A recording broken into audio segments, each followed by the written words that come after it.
Good evening and welcome to the May 14th, 2025 Public Ways Committee meeting.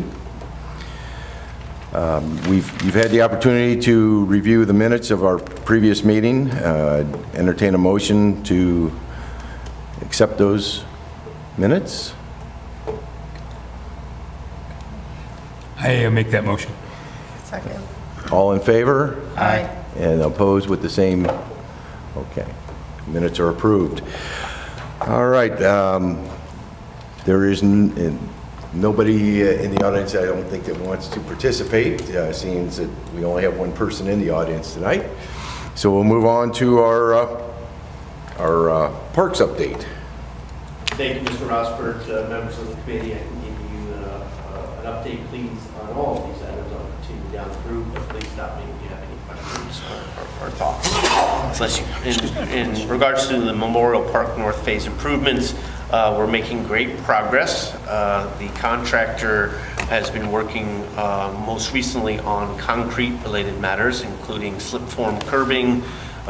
We were able to complete the installation through our street department of the pavilion services. We have a plumber coming out doing the final hookup of some of the plumbing items at the bathroom facilities. A look ahead, you'll see completion of asphalt base courses coming as long as weather cooperates in the next week or so, and then final base courses after that. We have our splash pad contractor coming out to do some training with our staff on the opening of the splash pad and some of the mechanical items on the splash pad. Moving right along, we are on target, absent anything I don't know that might have happened out at the site today, for an opening of that entire facility on perhaps the 24th of this month.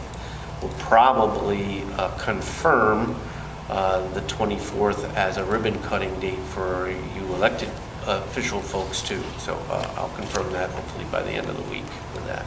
But that's our goal, so we're on target. Great, thank you. Great job putting that together to get it open for Memorial Day. I know everybody's been working hard, and you and Mr. Bellick and everybody, so thank you very much for an excellent team effort and really a great work by our contractor and his subs. Really focused well on getting things done and moving quickly there. In terms of the downtown pocket park project, as I know the members of the committee know, the pocket park is open. We had a brief ribbon cutting ceremony since our last meeting. It's been well received. Things are going well down there. We're looking forward to actually holding one of the concert series down there, not getting rained out, so to speak, but things are good there. I'll probably remove that item from your agenda if there's no need or anyone to have it continue on there. There really won't be any additional updates for that. One question on that. Are we adding more cameras to that or another camera to that? I was down a week ago Friday, and I know we've got signage, no dogs, no smoking. Kids had their bicycles parked around the fire pits, and they were very nice when I asked them to remove them. The person with the dog was very kind. The smoker, not so kind. And so I just wanted to make sure we have ample cameras down there keeping an eye on it so it doesn't get vandalized or hurt. Yes, so we have one camera which is located opposite side of the street, if you will. We have looked at a second camera location.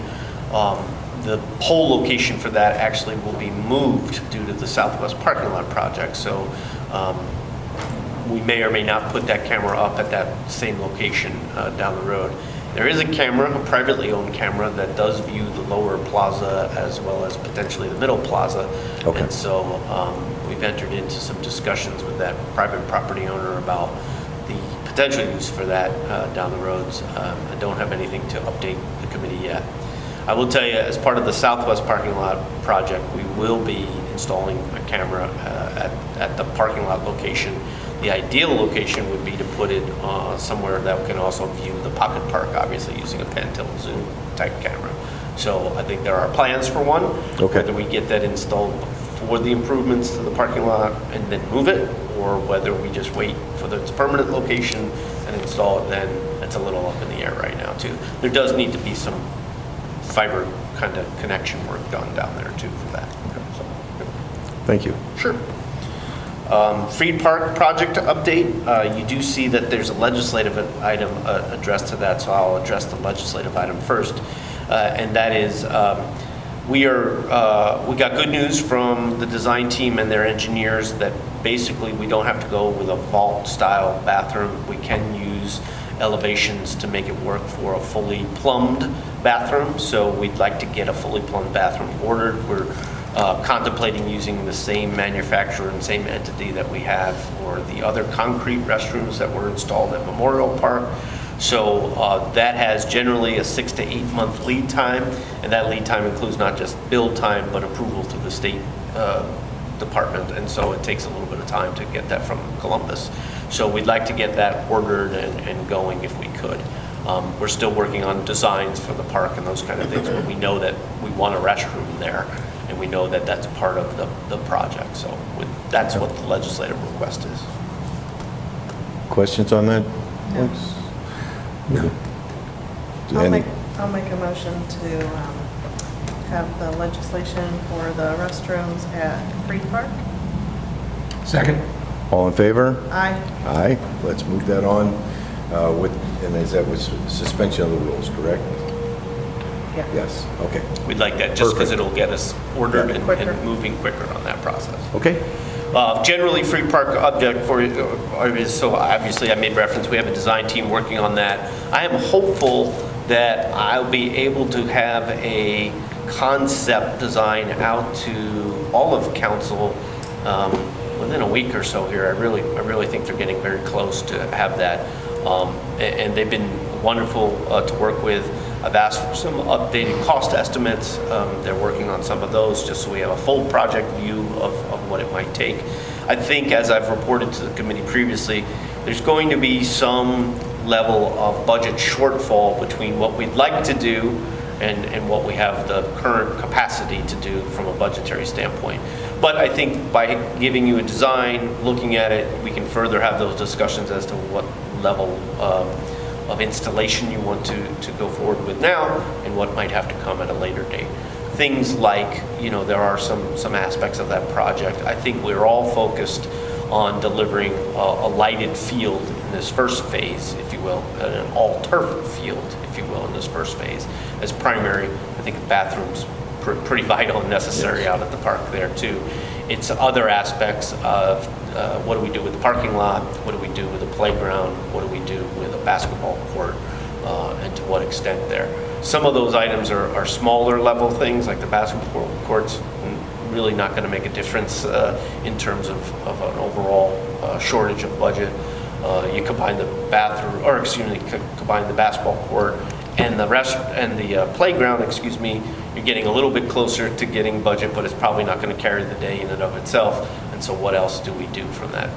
That's why I think the next step is to show you cost estimates, to show you the design, and get some feedback as to what you'd like to move forward with from a constructability standpoint. And again, remember, the idea is to get construction underway this year of that park. That's pretty important for the big picture items. When do you expect to have that estimate of shortfalls, so we have a better idea? I think we'll be able to show you what the design at a 30% level will look like and what the probable cost estimates from our design team are for that design. And I think the cost estimates are coming, but I think it's a little bit dependent on, hey, show us the final 30% where you're at concept, and then go from there. We're very, very close on the concept, so I would think that the cost estimate would be tweaked and refined right around the same time. And so we should be able to do this by next month, or? I would, yes, for sure, because again, it would be my hope that we can give the go-ahead to the design team to get going on construction documents so that we can go to bidding, a construction bidding process later this summer. So we need to keep the ball moving there. Yeah, so I would think for sure we'll have best cost estimate based upon the 30% design coming to us. And then remember too, we can always bid alternates as we go out and see how they come back. We're not bound to move forward with an alternate if we just want to get a cost on it. And if the cost is outside our overall budget, we can always choose not to select an alternate, if we will. So there are some additional options available to us as we That move would be forward. appreciated, Yep. yes. So, that's all I have on Freed Park, if there's nothing else. Weatherstone Park update, Mr. Davis and I met with our design lead on that particular matter, gave some further direction on what we were hoping to get out of the design. Again, remember, the Weatherstone Park project is certainly not Freed Park. It's a scaled down version of that. It's only in design right now. But that essentially is a reworking, an expansion of the parking area at Weatherstone.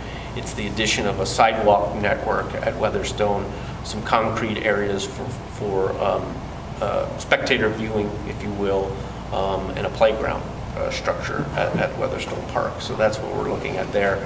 Right now, it is obvious to us, and I think I've reported to the committee previously, that we don't have enough budget even to get us through the construction document preparation phase. We have about 30% dollars in there, and so we would need to expand that number to get them to construction documents. The idea from a budgetary standpoint was to get this project designed and maybe go to bidding late in the year so that we were ready and could award and somebody could get started on the actual work in springtime of next year. But the construction dollars are not in the budget, those kind of things yet. So we'd have to do something of that nature. So that's the Weatherstone Park update. Brickyard Park improvements update. We are moving right along. I think we are about to sign the finalized scope agreement with that particular design team. It is the same design team that we're working with Freed Park on, so we're building a good rapport there. Despite not having a scope agreement in place, they have moved full steam ahead, if you will, on some of the work, preliminary work that needs to be done out at the Brickyard. So they've been working on those things. I think most recently, they want to wait until they get a signed contract in place to move really forward. We're at that level now in terms of authorization and to move forward to sign it. So I think we're getting very, very close to moving forward. Despite that, they have some concepts in mind, and when we're ready, I think we can roll out a revised concept, if you will, for phase one, as well as some work in the passive park area to council. And I'm looking forward to doing that sooner rather than later in terms of where we're at there. Ball field maintenance update. I think Mr. Belloc did a good job in mentioning at the last committee level and some of the items are due, so I won't go too much further, other than since our last time we had some laser grading performed at Weatherstone 1. Really did well. However, because of the torrential rains that we've had immediately after that laser grading, there was a small section near second base, if you will, that took on quite a bit of water. So we did close the field temporarily because of a playability concern. That vendor came back out along with our Parks Department superintendent, took a look at it. We have since opened the field for play and practice because that area firmed up over time. It was just any field that went through a laser grading process will be initially soft for a period of time, but if it gets a couple of hours of sun and wind and drying out, it usually tightens up pretty well. And what we did with the laser grading was a conditioner service, so the conditioner takes time to bind and make the field firm for play and safe for play. And for the most part, I would say 90% of the field did happen that way. There was a small area that held some water and needed some additional work. We looked at it, we did a little bit of additional work, dried it out, and it withstood the rain over the last 2 days pretty well. So it's open and ready for play. Good. So things are well there. You might also see, if you're traveling around from the parks on some of the ball fields, the tarps that we ordered came in, so they're all out at the municipal fields. Tarps will help from a playability standpoint. In particular, when you tarp a home plate area, a batter box area, as well as a pitching mound, it just keeps water off of it, keeps it drier, so you're not investing as much speedy dry to get games played after wet conditions. Speedy dry over time also deteriorates the playability of the field and areas of the field, you're just pouring speedy driver onto those areas to make it playable for teams and leagues. That's not a good practice. You usually want to keep the ball field mix in those areas. So tarps help you do that in heavy used areas like mound areas and batter box areas. So those are all out there. So we'll see how those tarps hold up. They're not the heaviest of duty tarps, but we were able to cover all of the areas that we wanted with them with an initial investment of relatively little money. So Great. we'll do that. Thank you. I will just add to you that we're depending upon coaches and leagues to help us with those tarps. They've been instructed to help us with those tarps, meaning they're the users of the field. They know when to take them off, but when they're done, most importantly, put them back on. So we don't, if we get rain over a nightfall or in a day between games, those areas are protected. So we need the help of our users in some of those aspects. And then G on this first part under parks was a late addition. I apologize for leaving it out of the first area. It's the E.J. Young Memorial. I think if the committee recalls, we did actually go out to seek qualified interest and bidders in that particular practice. Unfortunately, we didn't receive any, so we sort of are regrouping, if you will. I will tell you that in particular, I've been talking with some city manager colleagues in other communities who had similar artistic type projects to say, well, how did you spur interest in your project? How did you get people to show interest and submit qualifications or even ideas for that? And so we're working through some things. Some of their projects don't exactly match what we're trying to do, but I think there's some things we can glean from it with hopes of maybe getting another interest document out this summer to see what we can do. So that is on the horizon. Okay, great. Any questions? No. All right. Okay, let's move on to the street improvement project update. Okay, I'll let Mr. Davis handle those. I'll take those.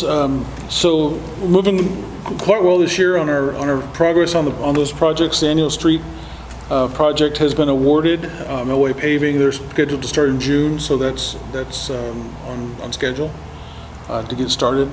I'll just continue down the list here. The street striping project, the bid notice will go out next week. So we have those bid documents pretty much prepared. And with those, the bid opening is expected to be probably early June.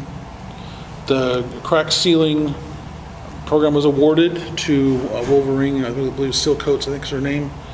And their schedule was, apparently they collect a lot of these projects, and they don't really know the schedule right away until they can fit it in as time goes on. So through the summer, we'll see that project moving along. And then the sidewalk improvement project that was awarded to Perrin Construction Company, and they're going to start the project after school through in June. So lots of encouragement there on moving progress. And then the last one that's is not mentioned, it's mentioned in the legislation, is that there's a grant project that's funded by the Community Development Block Grant Funds that is ready for us to start that bid process. So we're asking for authorization to move forward on that too. And that is that the Treese Road? Or, No, that's CDBG. That's west and east Walnut. Okay. In that vicinity. Okay. Before we go on to that, on street improvement, I have had some residents voice concern about the condition of Red Rock. I don't know if anybody's gone out and looked at the road there. It's getting pretty bad. It is a concrete road, and I don't know when when anything was last done out there, but that's one that I think we should just take a look at, because I've heard a couple of people mention that one. Okay, I'll compare that. We have an inventory that we keep, that our inspectors keep a tally, so I'll check that. Okay, great, thank you. I have one issue. We've been talking off and on for the last year about the paint removal on the curbs. Is there plans for that again this summer? I can weigh in on that. Yeah. There are, it took us a while to find a viable solution, but I think we did find that. We did not budget for the expansive nature of how much needs to be done. So I think our approach, Mr. Parrish and all the committee, would be to continue to include that in budgets so that we can fully address Okay. the removal of that paint. So I would tell you that Mr. Belk and I are working hard to find money to continue that this year, and we will be placing it in the budgets moving forward to do that. I appreciate that. Perhaps not all at once, because it Yeah, is in pretty phases would expensive, be but fine. as phased in. Yeah, Yes, we thank you will be very doing much. that. So, legislation request, for the CBD, I'm sorry, BG. I see those other signs all over the place, and that's why it was just stuck in my head. This one. So for the Walnut Street sidewalk improvement, what do you guys like to do on that? I'm okay with that. Okay.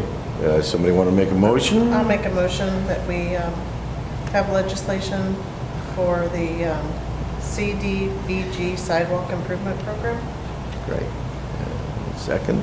All in favor? Aye. Aye. And we'll move that right along. I will briefly clarify that is, I believe, a 70,000 city match to 125,000 grant, I believe is that total, that 195, if I recall correctly. Okay.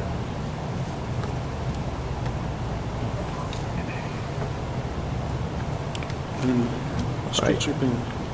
Yeah, I think we need another legislation For the motion street on the street sweeping. Yeah, street sweeping.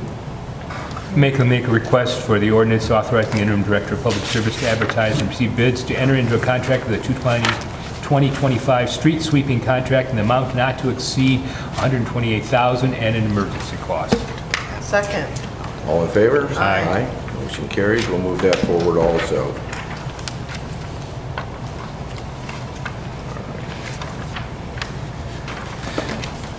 All right.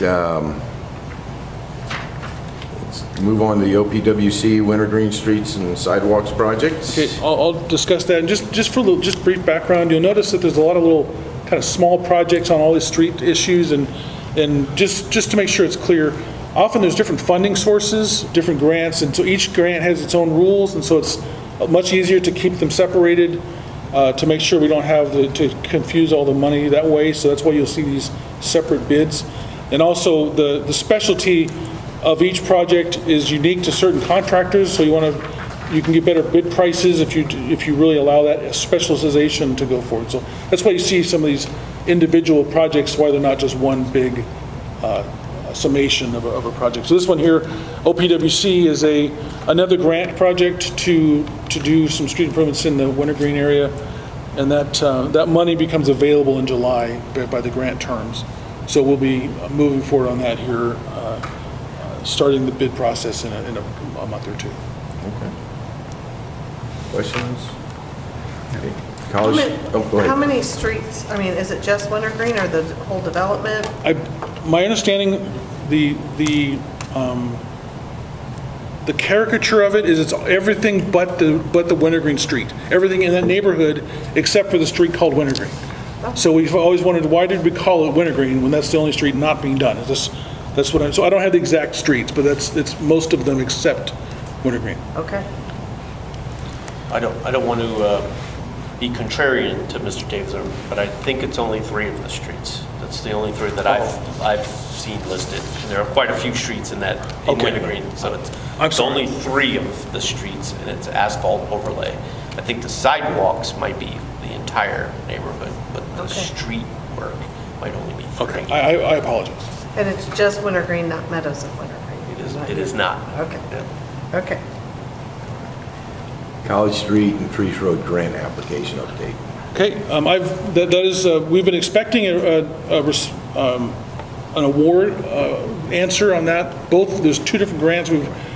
Those have been later than we expected. I did reach out, and the feedback I've gotten is that the earlier one that was supposed to come out already, that the governor's office is apparently coordinating the release of that. They want to somehow be involved in the announcement, is what I heard. So continue to reach out. I have not heard yet. So that's still, the good news is we're not rejected. The bad news is we don't know yet if we're awarded. So that's really not much to update other than we're waiting. Okay. And then College Street temporary repair. I can speak to that. Normally, Mr. Belloc would do that, and he's off this week, so he would do a better job than me. But I guess I would generally tell the committee that there is a plan to do the temporary patch work, which would include milling to a certain degree, and then a temporary patch in the most problematic areas of College Street before the June 1st Friday. There's a lot there, but I try to give you scheduling as well as the extent of the repair. I would tell you that it won't look perfect, but it'll certainly improve both the drivability, and since we host community gathering events on sections of College Street, it'll be improved for walking purposes and pedestrian purposes. And that will include a few spots of Broad Street too? I think we're planning There were on a couple that, of if spots we in there can we make it talked about. go far enough. Okay. I believe we are planning on that. I'm sorry, No, don't I- hold me exactly to that, but I know College Street was our focus. Right. But we had mentioned a couple of Broad Street spots. Okay. Yep. Southwest parking lot update. So as the committee knows, you have some pending requests for legislation before you.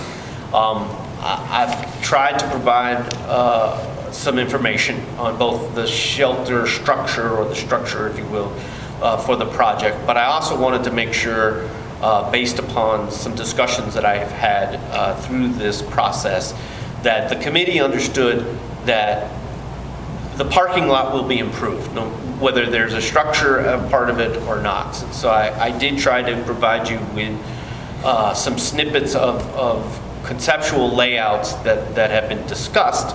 Nothing's been finalized, just so you knew, hey, the design team is making progress on the layout of the parking lot, if you will. So that's going to happen, and I apologize if by any means my supplemental request for the structure made you think like the parking lot wouldn't be improved, because that was never my intention. The parking lot, as you know, and the structure actually were discussed during our budget process last year and approved by council in 25 budget. So we have moved full steam ahead with that. But during that budget discussion, which I think was a good one, and I think we support as an administration of a structure going in there, there were some unknowns. Really the unknown as to, we didn't have a design team, so what structure will go there? What will the size of the structure be, and what type or makeup of the structure will be used? So in the budget that was approved, we put a $100,000 sort of placeholder for the structure in that. And as suspected, our costs are different than what the budget that was approved. And that's really the only basis for coming to council to say, hey, based upon some structures, here's what we think it might cost us to move forward with the structure. That's the nexus of the supplemental request.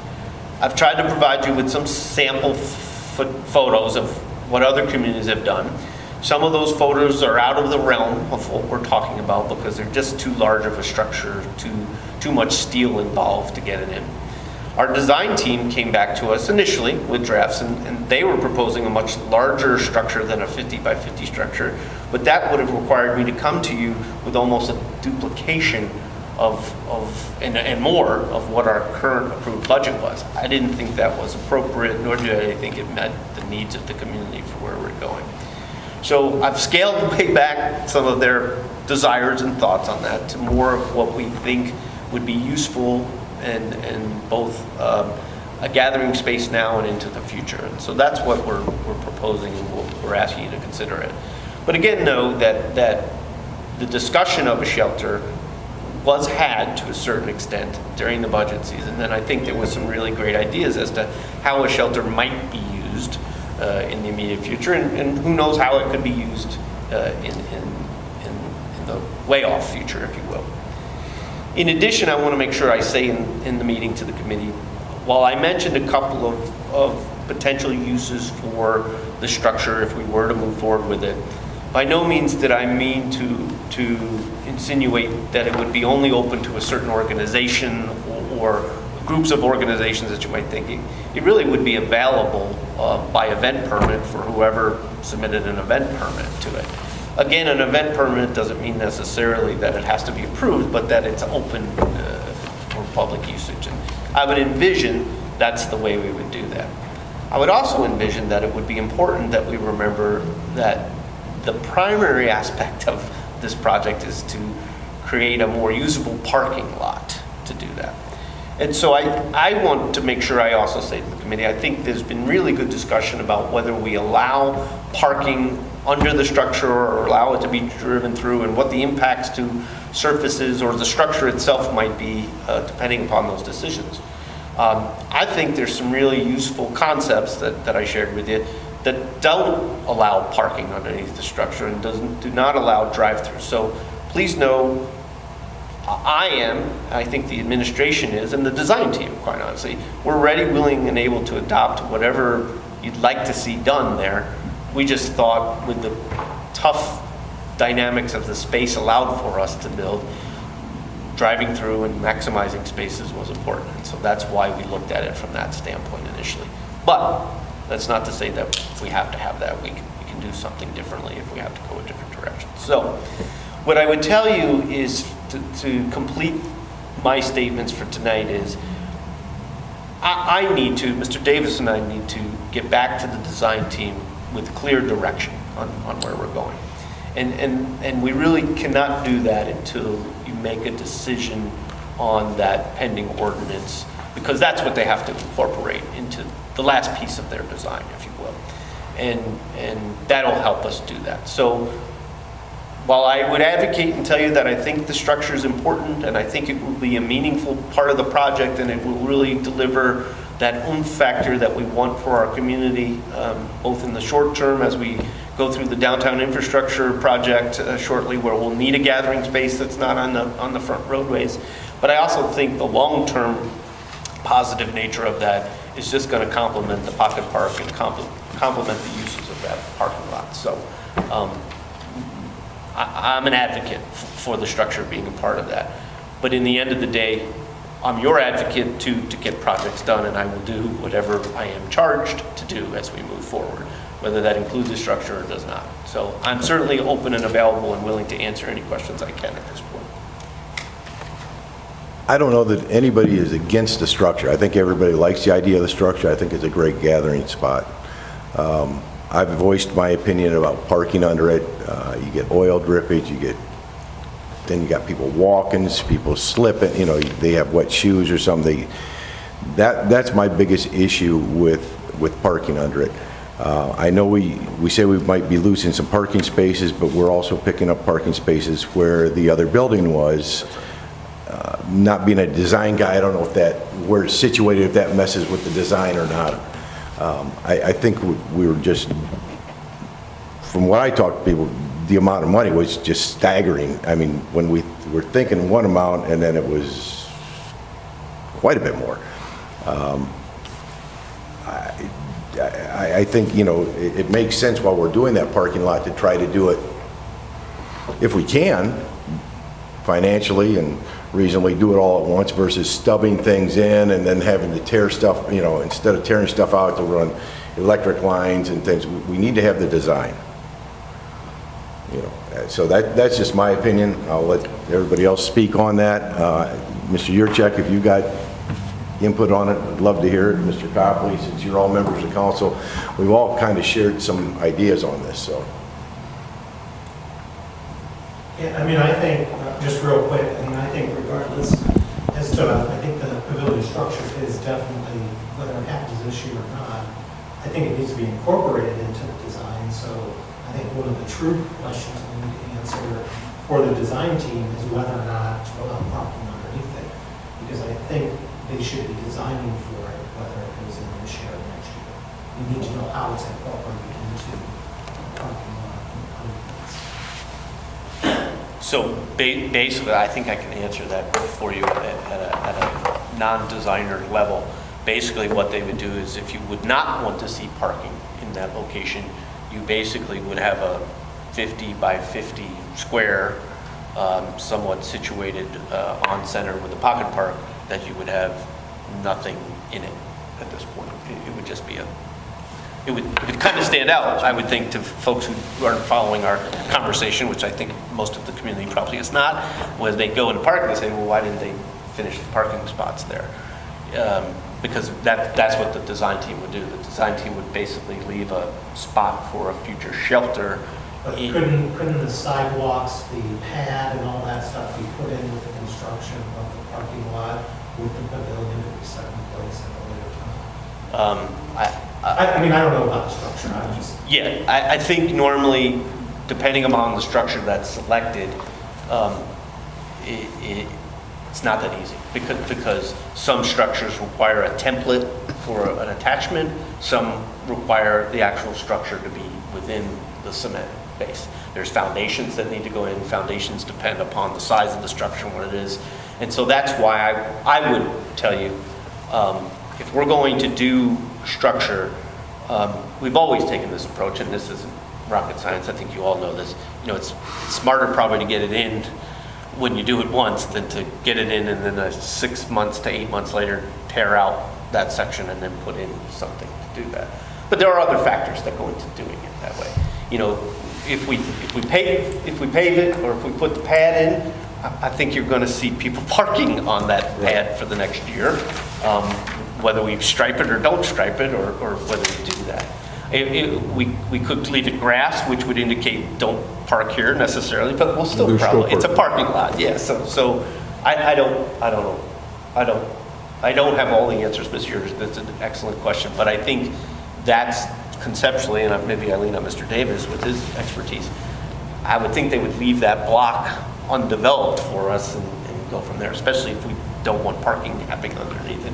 We certainly don't want to put a surface in it that could get damaged or all those things in it. The only thing I would add is that it would ultimately cost a little bit more to do it in 2 phases, total cost, than in 1 phase. I mean, that's with anything. So that's really the primary factor. It will end up costing more. My biggest concern, as I've said at council, is we're anticipating $100,000 for a building. Then we get hit with $450,000 over 3 times. How do we explain that to the residents? Sure, and I think... I mean, you keep calling it a placeholder. I understand that part. But that's not what was presented to us last year during the budget season. Well, I think it's tough for me to tell you during a budget season what something's going to cost when I don't know what the design or what the issue is. So you're saying we may have jumped the gun then on putting prices to things without having a design? No, I wouldn't say that, Mr. Covey. I would say, would you rather I put $1 million in there and inflate a budget? Why wouldn't it pass? Or would, I'm sorry? It may not have passed if you would have done that. That's right, and that's not something that I want to do to any of you or myself. I don't think that's the right way. But based upon the discussion, I took away from that there was a desire to have a structure that could be hosting some events to it. Didn't have a design team, don't have that design acumen to tell you for sure what that would have cost. So put in a number that I thought was a placeholder. I won't even say that I thought it was accurate and that I was going to build something for that amount, because didn't have the slightest clue as to size, type, need, functionality, all of the things that I rely on the design professional to tell us. So it was truly, I use the term placeholder not as an insult, but that's really what it was. I didn't think in last year, in August and September and October, as we talk about some of those things, that $100,000 was going to get us to the finish line in a constructed document. And I think it's a good discussion point. And let me just make sure that I tell council why the $400,000 number is. Because we started at $1 million in terms of some of these proposals, and that's not going to happen. I'm not going to come to council and ask for that kind of dollars for a structure. So we dialed way back on what the size of the structure would be. Then the proposals started coming in as to the type of structure and what it looked like, and wood structures, and they were architect driven. Sorry, still in excess of $750,000. I said, that's not what we need, and that's not what we're doing. So we finally got down to a level of, this is what the parking lot looks like. We know there has to be circularity and traffic patterns within the parking lot, so you can't have a building that dominates that parking area. And so we finally got down to a 50 by 60, a 50 by 50 building most recently.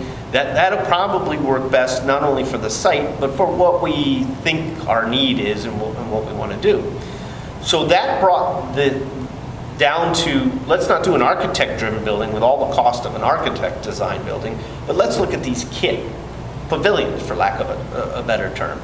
And that drove the cost way down. And even the number you have before you, please know that that's much more than the kit cost. So the kit building cost might be $260,000. I think I've got the last one down to about that level. But the 400 request is for the kit.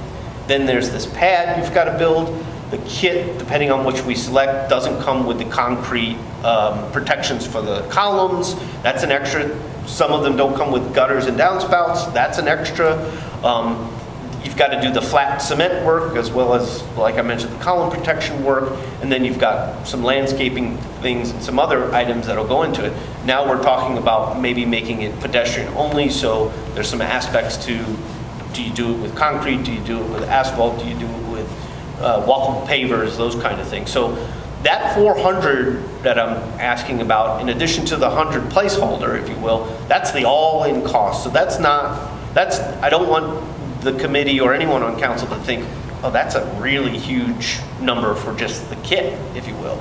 Well, that's not just the kit, that's the kit and all these others. In addition, I think it's fair to say, based upon the use of that lot to date, there's some unknowns there, and it's only smart for us to have an allowance in that number, and that includes an allowance number too, that for unknowns. You know, they start tearing up the lot, and we need to do something differently because the structure's got to go on a more stable ground. So that's an all-in number. I think we might come in under that total spend, quite honestly, for the structure part of this. But that's the number I felt comfortable bringing to you at the time where we were in the design discussion. And that's what I brought to you. That's what I think it is. So I don't want you to think that's just a kit building or the actual building cost, because that would be a tremendously large building for that much kind of thing. Well, I thought an expenditure of that size and should be put into the capital plan for 2026. And what does that achieve? I mean, where's this money coming from, this extra $350,000? Sure. Well, that more than likely would be a general fund expenditure. And we'll have to cut back on something else. Or not proceed with something that we might be planning for in a future budget, if you will. Yep. So have you got any thoughts to that, what you wanted? No, I mean, you all know how we talk about the general fund and the demands on the general fund. You know, I think it's a constant process for us to make sure that we evaluate and prioritize expenditures within the general fund. But park projects are more than usually funded by park assets. Right. Parking lot assets are usually funded by the parking lot fund. But as you know, we have the Southwest parking lot going on. We had the Memorial Park going on. We have City Hall's parking lot going on. That fund is not fluid in terms of being able to expand for all of these things. And the pavilion structure isn't really a parking lot, but it just happens to be sited in a parking lot. So it doesn't fit well into using that as parking lot dollars to expend it. So where do we go when there's no clear funding source? We go to the general fund to look at that. But I will tell you, the general fund supports most of our park investments in the community. So it's no different than what you've done in different aspects of things. And one of the other concerns I had from the conceptual stuff that you've sent out, Yes. most of those buildings don't fit that area. We're overbuilding the neighborhood per se, in my opinion.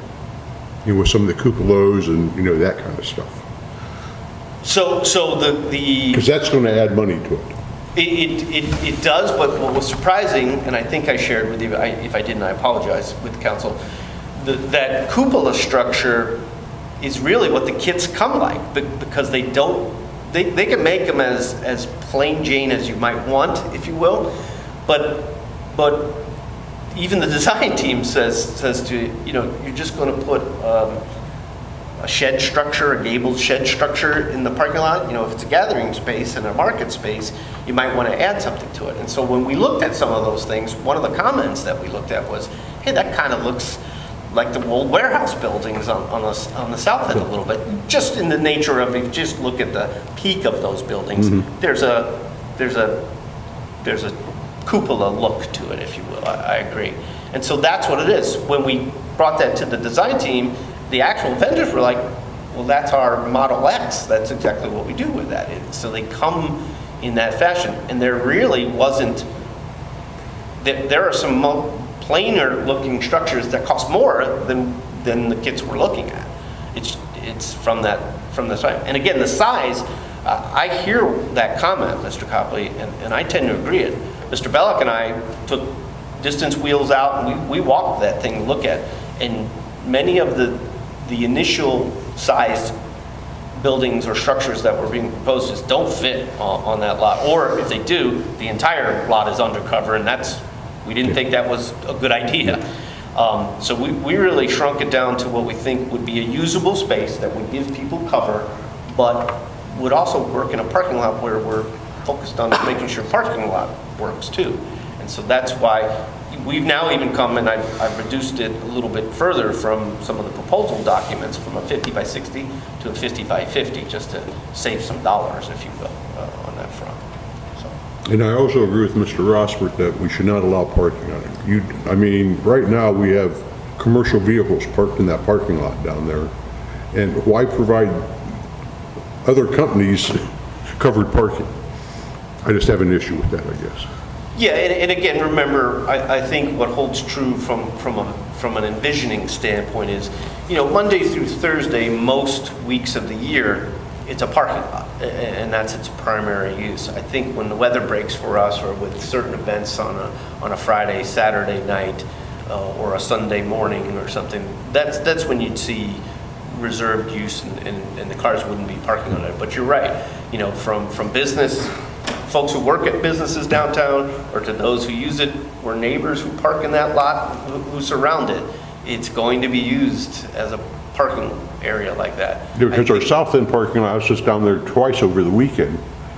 There's a guy down there scrapping vehicle parts in the city-owned parking lot, because there's a garage at the end of it. He had all his stuff out in the parking lot. Yeah, that south end lot, I don't mean to get in the weeds here, it's a little bit different in that I think there were established relationships with the city where they don't have anywhere else to park, and so that's been a long-standing issue down there. I understand you. Yeah, and I think the apartments above some of the buildings actually have rights to some of the parking lots down there. A little bit different than the southwest parking lot we're talking about. If we didn't allow parking, I know we had talked about the loss of some spots. How many spots do you estimate that we would lose? So based upon the sketches that I've seen, it's anywhere between 6 to 8 spots that would fit underneath or partially underneath the structure. So you'd lose that. You're still gaining the spots that don't exist in the grassy area. The loss you would have is you'd have the grassy area spots, where the grassy area is now, I should say, and those 6 to 8 spots. So you're losing 6 to 8 spots, maybe, if we don't allow parking under or partially under the structure. That's not too many. Is that a difference maker? We each have our own opinions on that, probably. I want to take a different tact on this. I really believe it's important that we do something that's nice. If you don't, you regret it later. I use the example of the lettering over the highway on 76. We went with those small things. And then I remember last year, the year before, we talked about putting lettering, and the cost was 3 or 4 times that amount. So you tend to regret when you don't do the best you can. So I would say, and the significant amount of money that was different from our placeholder amount, I want to make sure there's enough discussion and we have something that we can look at and say, this is what we want. The cupola with air and the sunlight, I think is much more important than something low and without. I think all those things are very important for user, for feeling good and so forth. And I appreciate all your effort you've gone through it. But let's look at it that way. Let's not, cut ourselves short. And especially when we're going to spend this much money. So let's either get a final design and agree on it, and if we have to, move it to the capital budget next year. That I've made that mention before, or if we can figure it out beforehand, that's all right, but that money has to come from somewhere, and it's a significant amount to do it right. And I believe also it's eight spaces is not worth the damage or the things that could happen to the building. Maybe 10 spaces. If I can just speak very briefly. Sure, Mr. Davis. Addressing the frustration about the estimating, we're starting to look at the estimating for 2026, and I just wanted to mention briefly that estimating is a complicated art. And just I'll give you an example of, we have some projects right now, we're asking the consultants that are in the process of design to give us some cost estimates for the budget for next year. And they're unwilling to give them to us until they get farther in the process to know more about the actual design of the project, because they're unwilling to put a number out. And so there is difficulty. If you're too high, as we talked about, if you're too high, you're draining resources you otherwise didn't need to, and if you're too low, you're coming to, so it is challenging, and you will be frustrated. It's not perfect. Right. And so I totally understand. yeah, I just want to make sure that's clear. No, I totally as we move understand. forward to next year. So would it be possible for us to fund at least a little more design and then give you, maybe have a meeting of the whole, start 10 or 15 minutes so the whole council can hear this and see the possibilities, the different possibilities, and give you some more direction? I think that'd be great. What I'd love to bring to you is doesn't have to be an engineering completed document, but a design, and then maybe a photo of, hey, we think this is the leading kit building, and this is what would be there, and I think we could do that. And then we could decide if we need to. I don't have it today, but Yeah, I right. think we If could we do could that. decide then if we need to have the money now, or if we have to wait until the following year, phasing it. And of course, understanding that costs always go up. And They do. Yes, They and do. if they're going up quite a bit. And who knows what the And next impacts year's of some gonna of be these more. things. Yeah. I just had a quick question. There's no restrooms designed for that area, is there? No, actually, Ms. Hines, that's an excellent question. When we first approached the design team, we tossed out a restroom idea and those kind of things, but the restrooms alone would have eaten up 140 of our budget if we just used the one that we talked about tonight. It's running about a 140 for those precast concrete restrooms. We didn't have that in the budget for that. When the buildings started coming in the way it was, I was like, well, I know the folks mentioned buildings and were interested in getting a structure here. Can't do both of those. And there was a little bit of a reverence given to, well, the downtown infrastructure improvements are coming. Maybe we can include a restroom in that ultimate design in some part of the downtown that could fit that need. It may not be I do think ideally we need situated, restrooms but downtown. yeah, that was. That's In excellent. case the businesses are closed. Yeah, well, and Or they don't want them using their bathrooms. I mean, that Correct. becomes a real problem. And we I just- rent I'm a porta proponent pots for every some event. public when the event restrooms down does. there. Yeah. That's very good, very good Yeah, suggestion. so we briefly discussed it as part of this project, but had to move away from it from a budgetary restriction. But with the knowledge that it's a good idea and we need to incorporate it in downtown in one of these projects. Probably the downtown. Probably That the would, downtown. that would Yeah, make, I think that it- would make make more sense. I definitely think It's it a needs to be utility-based added. project. Right. It's a restroom, it made a So lot of sense. maybe if you talk with Mr. Williams and we can get something on the whole agenda at the soonest opportunity, you have some more details, that'd be a good time.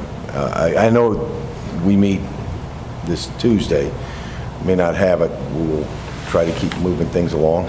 Yeah, we can keep it going. What I would like to bring to you, and I want to make sure I'm meeting what you're asking me to do, is kind of a really good concept, more than a concept, but what it is that would show where this structure might go and what the layout of the parking lot is. So you're looking at a plan. So to That speak. makes- And then here's a cost estimate for the kit that we'd like to recommend to you. And here's a picture of one that's been built somewhere, kind of Yes. thing. Yes. And if I brought that to you, it could further our discussion. I'd be on a where lot we- more comfortable. I'm sorry? I'd be a lot more comfortable with. Okay. And then Something maybe like that. a little of the discussion we just had for Yeah. the 3 members of council that aren't here. Yeah. So Definitely. I think that would Very be good. very helpful and help Mike move things along Okay. differently. So, any more on Because, Southwest Park? don't get me wrong, I am in total agreement, we need a structure. Yeah, I think, But it's just got to be the right structure. Yep. and like Mr. Pierce says, we want to say, oh, we wish we would have done it this way.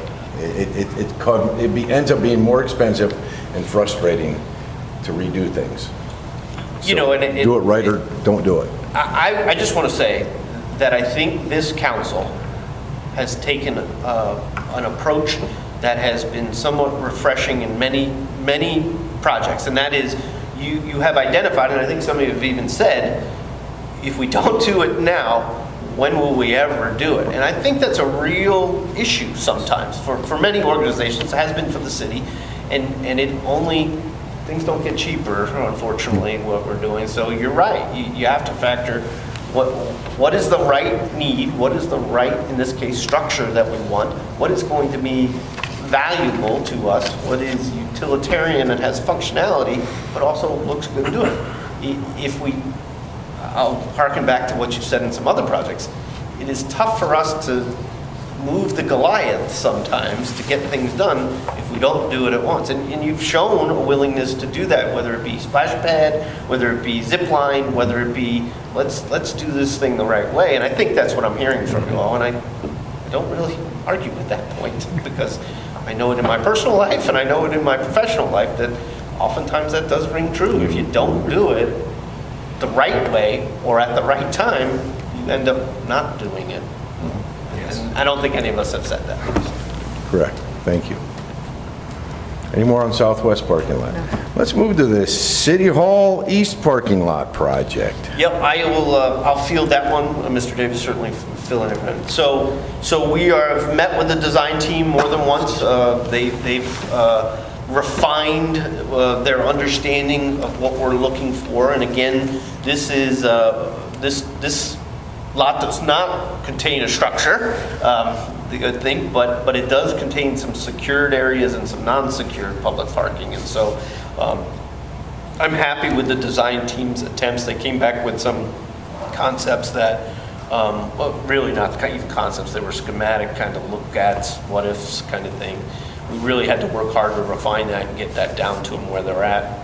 I think they have some clear marching orders of what we want to see in a concept. Have not received that concept yet, but they're working on it. I think I also said after we got into this a little bit, I need to understand the cost ramifications of what we're asking you to do because by their reaction, it seemed like, are we in line with a budget that's approved or are we not in line with a budget that's approved? They didn't say that to me and I don't have that for you. I just thought, we're making a lot of asks here, and I wonder how this is going to come back. So I tempered our most recent ask with make sure you look at the budget when you come back with a design for us, because it does us no good to give us a design that doesn't fit within the budget or is even achievable within the budget. I'm willing to think about alternatives. I'm willing to look at different ideas, but it's a parking lot project. Here's what we want out of the parking lot. So they're working on that. I think they're not as far along as I'd like them to be, but they're working on it. So we're, again, focusing on both the Southwest parking lot and the City Hall parking lot, getting construction documents done that would allow us to go to a construction bidding process this summer that would allow us to award and get started on the construction this year. Obviously, that's why it was in your budget. These aren't design-only projects. These are design and construction projects. That's my update on that. Any questions on that, guys? Okay. The State Route 94 and East Reimer Road intersection improvement. Mr. Davis, I know that's yours. I can speak to that. So we had to make a decision about whether to do what's called ODOT let or local let. And what that means essentially is who administers the contracts and who has influence as to all the different factors about construction. And we have preferred to do the local let process if we can. And what that requires is someone on staff to get 30 hours of online training, which is now complete. That's why you look so So- tired. So that is, I'm very proud to say that that has miraculously happened. So we're on the, and now I've now, because, since that's done, now I've drafted, we're almost ready to post now a request for qualifications for a consultant. So that is on the precipice of going out here any day. So we're making progress. So it's just slow and steady. Thank you for your 30 hours of internet training. He makes it like it's a big deal. He loved every minute of it. He's an engineer. All right, let's move on to the airport, our snow and ice machine purchase authorization. This is been what? Yeah, this- 3-4 years coming down the This has line. been a ways coming, and I won't rehash for the committee. I know we've been, have the long meeting already, but essentially, we're ready to move forward with the purchase of a payloader with a snow push box from Ohio CAD. Mr. Belek has done a lot of work on this particular matter. There were discussions with our members of the FBO down at the airport about this item. Don't know that we're of perfect mindset on it together, but this is certainly something that would be an improvement and would help them with snow and ice items there. It's also able to be purchased through a cooperative purchase agreement. It is, talk about budget dollars, when we were looking at a $500,000 piece of equipment through the FAA that had Buy American, that we weren't able to buy American because the piece of equipment didn't meet those standards, even though that was the only piece of equipment that the FAA approved of, down to a more reasonable $140,000 vehicle that will also be able to be used for non-snow and ice matters down at the airport too, so it would be helpful. It also has a myriad of attachment capabilities. For 140, we're not going to be able to get every attachment for it, but one of those attachments that's important for us to plan for is maybe a blower, which would allow us to clear even further edges off of the roadway, off of the runway type stuff. So that's important for the folks down there. So I think it's a good solution to where we were, and it's something that we can acquire pretty quickly. I have been pushing this for quite a while since I've been on council. I appreciate that very much. And CAD is American-made for the most part. There's very few that are not American-made, so that's another positive. If this is coming out of the general fund and we're not using FFA dollars? No, that is a general fund purchase, which was approved in the budget. Yeah, We thought we would, during the budget discussion, when we realized there's no way we're going to be able to acquire that $500,000 one, let's put a reasonable number. So this is actually under the budget number that we put in. And so will this solve a problem or an issue that our current equipment does not? And that's the biggest, that would be the biggest question. Will it solve those issues or problems that our current equipment will not? According to our snow and ice professionals, it will. It will. According to the FFA, will it meet the safety and the physical requirements needed? As far as I know, it will. I haven't specifically asked that question about this particular device, but it's permitted and they are used on runways throughout Ohio. So. Because, that safety is the #1 issue for any airport. And it's different than a parking lot. So I just wanted to make sure we've investigated that. Yes, we did, and the application for it is identified. Okay. Great.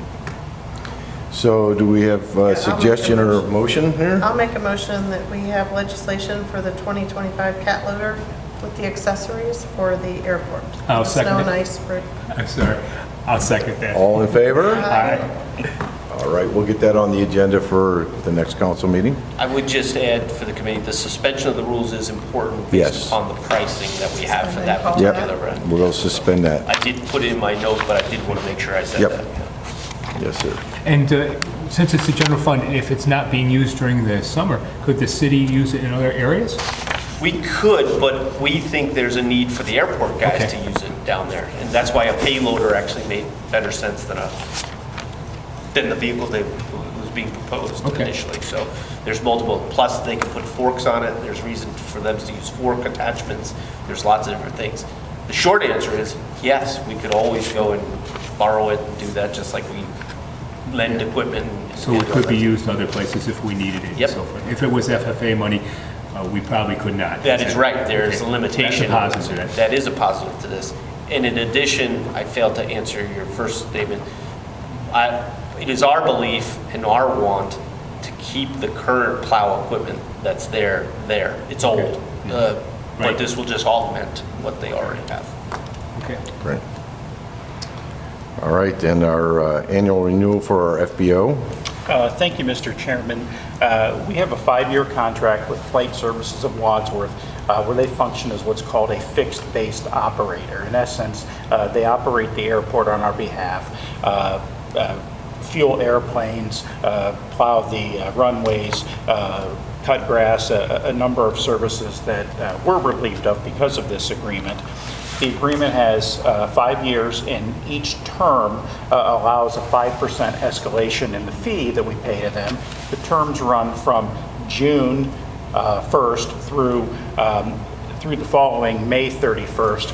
So what we're asking here is just authorization to increase by 5% as in the contract, the amount that's paid to the fixed base operator for their services for the period beginning June 1st through May 31st of 2026. It's roughly a $4,500 increase, taking the annual cost of the contract roughly from about $89,000 to $94,000, and that equates to the 5% increase. It's about $375 a month if you work out the numbers. Are you happy with the operation of the airport? I mean, that would be an important question to ask if we were renewing, even though we have a contract.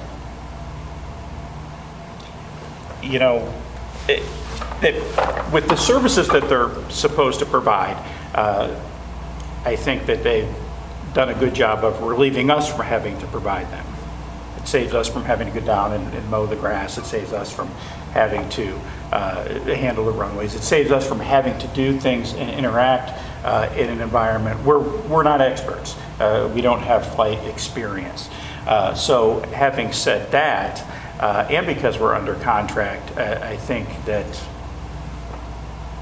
I would support the increase in payment. I can tell you this, that it's the amount that we've paid to for fixed-based operator services has increased. It's probably somewhere in the neighborhood of twice what it was 5 years ago. But in fairness to the fixed-based operator, they've been asked to take on a greater service level for that price as well.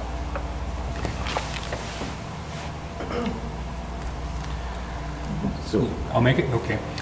Please make a request for legislation and authorizing the interim director of public service to make a payment to Flight Services of Wadsworth LLC in accordance with the current FBO agreement authorized by ordinance number 22-050 in an amount not to exceed $94,040 and service period from June 1st to May 31st, 26. A suspending of the rules and emergency clause must be considered. Second. all in favor? Aye. It carries. We'll move that on to council. And who wants to give us an update on the Pappy project? I will. That has just recently gone to bid. We've awarded the bid to Param Electric, which is a different company than Perrin that we've given one of the sidewalk contracts to. Their schedule tentatively is supposed to be finishing in the fall of this year. So construction has not started yet. We're in the final stages of the contractual and moving forward to the construction date. I believe there was a pre-construction conference scheduled even, so it's moving along. Okay. Any questions on that? No. Okay. The AWAS system, the weather observing. I will discuss that briefly. That was a project that has this, we've gotten tentative approval from the owner to use the property. There's a process of doing a study a siting study to make sure that the site is appropriate on that property. And then once that's complete, then there's an easement that's required. Once the study's complete and the easement's in place, Then we go back to FAA to approach them for funding and scheduling for that project. So that project will be going through this siting study, easement negotiations, and then in the next cycle for FAA, we'll get a tighter schedule for the construction. A little more detail. The easement should be, it was agreed to verbally, I remember, as there's been no official easement yet. No, because they need to figure out the exact location. Okay, and then the study can be done after that, so that's where this... The study determines the exact piece of ground. And the easement, okay. Yeah, Got it. yeah. So we're moving forward. Yes. I appreciate that. No Thank sense you. doing a written easement until the FAA Yes. approves the study area Yeah. and says it. You actually Yeah. can't do the easement, the legal description for Right, the that's easement good. until Got the it. siting study is completed. Good. And then the apron project update. Okay, and that one, the bid opening is here this coming Friday, so that's on the precipice of getting someone on board, and we'll report next time as to how those bid results came out. Now, one last thing on the airport, I requested some information, because I'm hoping that we can get to the point where the airport is not drawing on the general fund or keeping it as minimal as possible, and I think that's probably from your comments, that would be your goal too. So that's what I'm looking for and how we can achieve that. That's part of the reasons I'm asking these questions. Yeah, I mean, I will tell the committee and Mr. Parrish, we're working on your Yes. responses to your questions, but in the end of the day, the idea that Mr. Testa and I have in the short term, which I would hope would align with what council's goals is, that we need to do a better job as a city on making sure that we reduce the amount of subsidy we do to operate the airport. I agree. We haven't done a good job of that. And so that's going to be, that's why we find us in some situations that we find ourselves in. That's why we need to increase fees in areas. That's why we need to establish leases where we don't have established leases. Those all go towards improving positively the revenue stream so that we reduce the operation in the red out of the general fund for the airport. That includes things like FBO agreements or decisions on what the best direction in the future would be, everything down to things that are the emphasis of litigation right now, and to things that need to be have leases adjusted that haven't been adjusted in 20 years. All of those things help us improve the costs and lower the subsidy that we give for that operation, which I don't think is something that serves the general public to the extent that other services that we There is some subsidize economic do. development side, but I don't know how much that is. And hopefully we can determine that too. But I think absolutely to lessen the cost to the city would be extremely important. That is the first step, Yeah. and that's what I think our short-term goals, which might take us a while, need to be before we even consider larger investments Yes. into the airport. We need to right the ship now. Well, and I want to say thank you to you and Mr. Testa and the administration for looking forward, because I think for many years, the airport was just the ugly stepchild, leave it out there, let's turn our head, let's ignore it. And you're going at it, and this council appreciates it, and we want to right the ship also and not disregard it. It could be a great asset, and it's still it's a great thing to have. Can we make it a better thing, that it doesn't cost us money and improve things? Yeah, I think it can be done, and you guys are taking it by the horns and driving it that way. You're making an attempt to. You're not ignoring it, and I think for many years it was just ignored and pushed off to the side, and so thank you for what you're doing to make that airport Yeah, I'll more second. financially sustainable on its own. We're trying to get that way. We know you're trying to get that way, but we have to put money into it to get it to be that way. It's been neglected for many years. Well, appreciate those comments. I want to make sure you understand that there might be some growing pains initially, and you Right. might not like what you're hearing, but it's all meant to, we think it's an asset.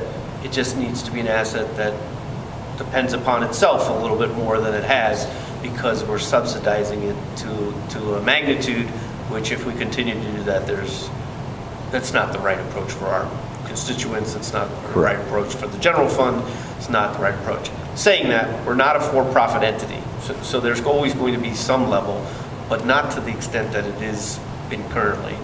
I think we need to solve those issues first. You may disagree, and I understand that. We need to solve the revenue side first before we even look at some really great ideas that our FBO is proposing to us, but we need to solve the current issues before we expand the asset. That's at least our approach. That's our direction. No. And it, as Mr. Parrish said, it can be a great asset for economic development in the future too. Certainly hope so. I mean, it's an asset. Anything else from anybody over here? No, thank you for your patience tonight. Mr. Parrish? I'm good. Mrs. Hines? I'm good. I will entertain a motion to adjourn. I'll make that motion. Second, and we are adjourned at 7:14. Thank you. Hey, that wasn't so bad, even with 5 legislation. Last night there was none.